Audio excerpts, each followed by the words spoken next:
Udah salah di jalan, ditegur baik-baik, tapi malah memicu keributan. Video seorang wanita yang diduga melawan arah ini mendadak jadi sorotan publik, bukan cuma karena pelanggaran lalu lintasnya, tetapi juga karena responsnya yang membuat situasi berubah makin tegang. Lalu, seperti apa sebenarnya kronologi lengkapnya? Peristiwa ini bermula dari sebuah video yang viral di berbagai platform media sosial. Dalam rekaman tersebut, terlihat seorang wanita mengendarai sepeda motor berwarna merah muda di jalur yang diduga berlawanan arah.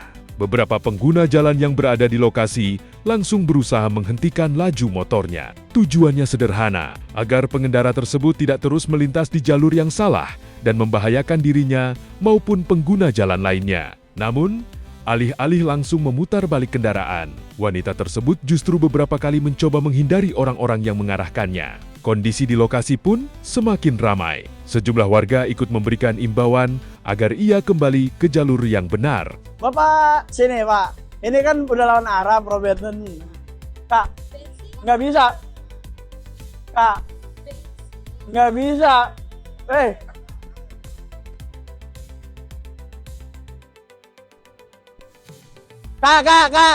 Situasi baru sedikit mereda setelah seorang petugas kepolisian menghentikannya. Saat itu, wanita tersebut sempat mengakui kesalahannya.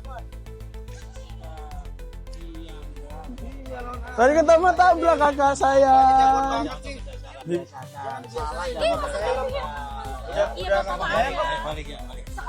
Iya, ayo.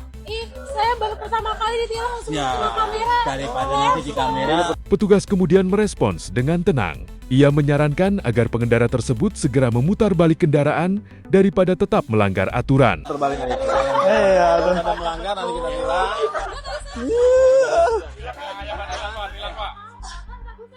Saya minta maaf, saya melaksanakan tugas. Saya minta maaf, saya melaksanakan tugas.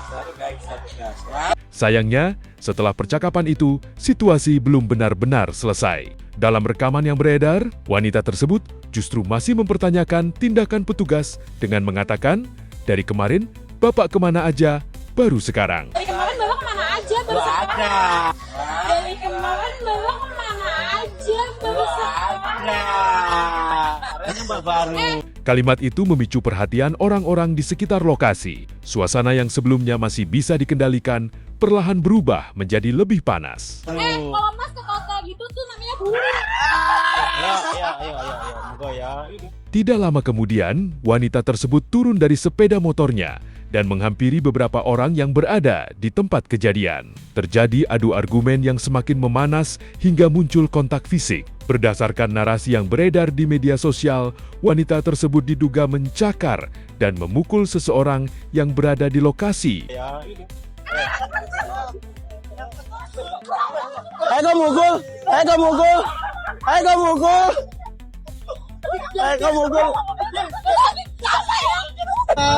Saya mau viral Mas, saya silakan. Gini ya. Tuh. Mukul kepala, nendang. Bisa diamkan. Oh nyakar. Gini, saya sendiri, mereka rame-rame bawa kamera ngetahuin saya, membawa fisik saya. Yang bawa kamera siapa? Gue yang diserang. Mereka Siapa? Gue nggak megang kamera.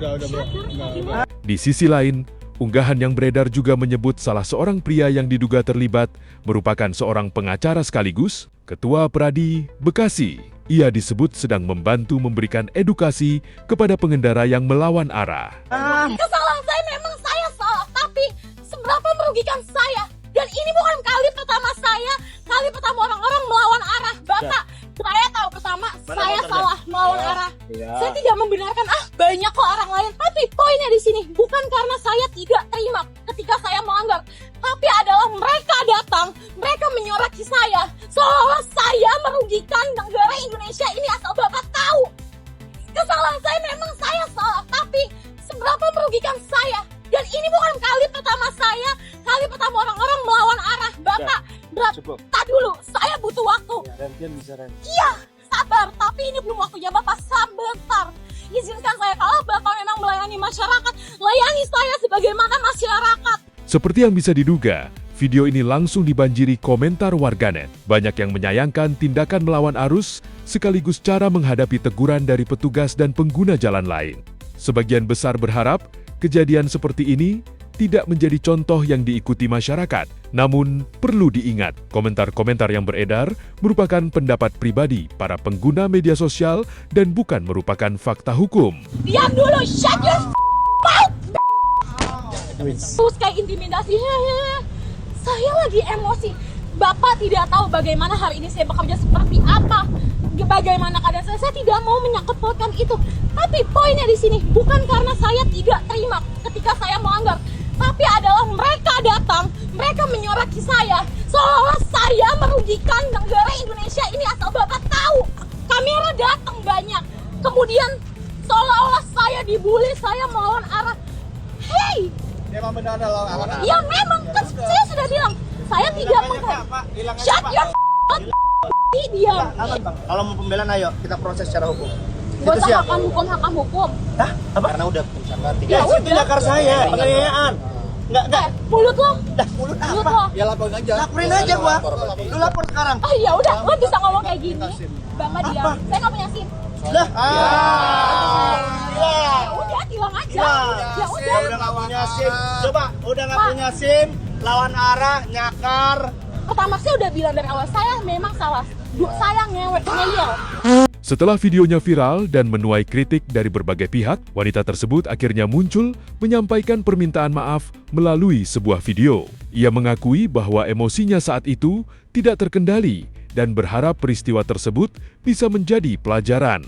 Dalam pernyataannya, ia mengatakan bahwa apa yang dilakukannya semoga menjadi pembelajaran bagi semua orang agar lebih berhati-hati saat berkendara. Meskipun jarak tujuan terasa dekat, ia juga secara terbuka mengakui bahwa dirinya bersalah. Tak hanya itu, ia turut menyampaikan apresiasi kepada petugas kepolisian yang telah menangani situasi tersebut. Menurut pengakuannya, saat itu ia tidak menyadari emosinya memuncak hingga akhirnya terjadi keributan di sekitar lokasi. Di akhir video, ia kembali meminta maaf kepada seluruh pihak yang terdampak atas insiden tersebut. Ya, Assalamualaikum warahmatullahi wabarakatuh. Selamat sore warga Bekasi.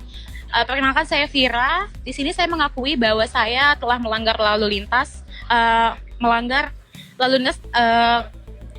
pada 3 kesalahan ya Pak, 3 pelanggaran ya Pak. Pertama, saya melawan arus. Yang kedua, saya tidak punya SIM. Dan yang ketiga, saya tidak pakai helm.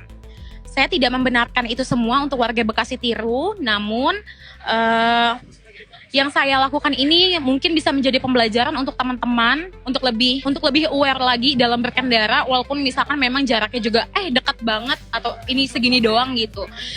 Saya tidak denial juga kalau misalkan saya nggak salah. Terima kasih kepada polisi, kepada abang yang sudah melakukan gerakan ini gitu, yang sebenarnya kalau nggak kayak gini masyarakat akan akan menjadikan pola aja, akan menjadikan sebuah habit atau kebiasaan.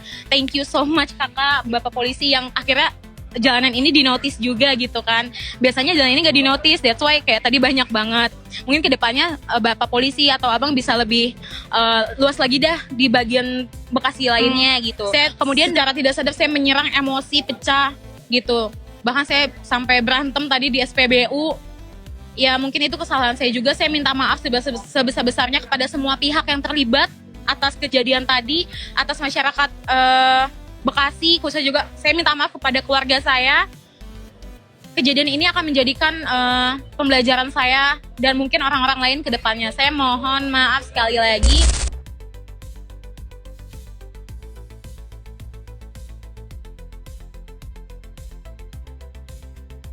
Peristiwa ini menjadi pengingat bahwa satu keputusan kecil di jalan bisa memicu dampak yang jauh lebih besar. Melawan arah bukan hanya melanggar aturan, tetapi juga meningkatkan risiko terjadinya kecelakaan yang dapat membahayakan banyak orang. Di sisi lain, menjaga emosi saat berkendara juga sama pentingnya. Ketika menghadapi teguran, menyelesaikan persoalan dengan kepala dingin akan jauh lebih baik daripada membiarkan emosi mengambil alih. Karena pada akhirnya, keselamatan di jalan bukan hanya tanggung jawab petugas, melainkan tanggung jawab seluruh pengguna jalan.